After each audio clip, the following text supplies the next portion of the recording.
Our COVID data set that we gathered from ourworldandData.org is a huge spreadsheet that collected COVID data from various different sources and was filtered down into their own COVID spreadsheet.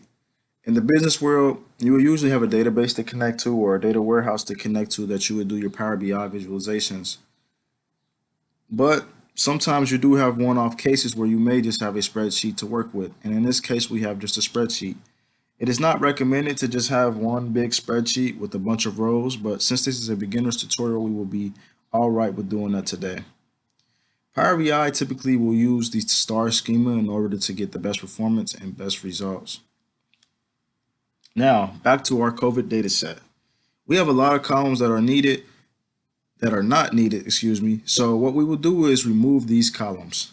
So one of the first columns we want to remove is the ISO code. We do not need that. We can go down to the total cases column and remove that. And we can go from column new cases smothered to go through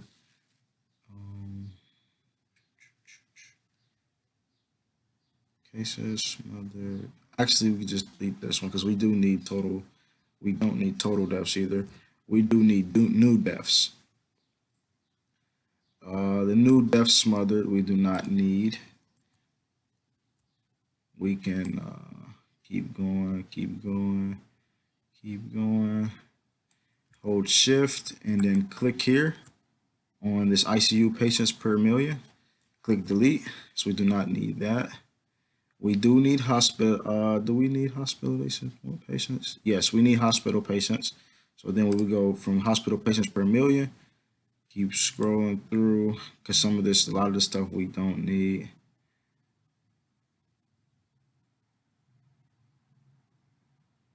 And go to total, hold shift, then click total vaccinations and hit delete. And then people vaccinated is a person that at least has one shot, and then people fully vaccinated is a person that has both shots. So we will keep those columns, but total boosters we do not need. New vaccinations we do not need, so we keep going, keep going, keep going, keep going to the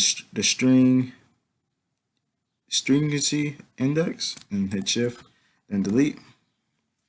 Now we need our population, and then now that's pretty much it. We don't need anything else, so we could go from click population density, go to the end of the spreadsheet, and click delete.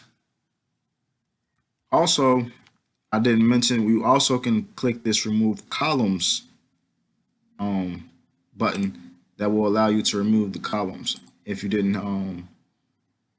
notice, that is another way to also remove columns.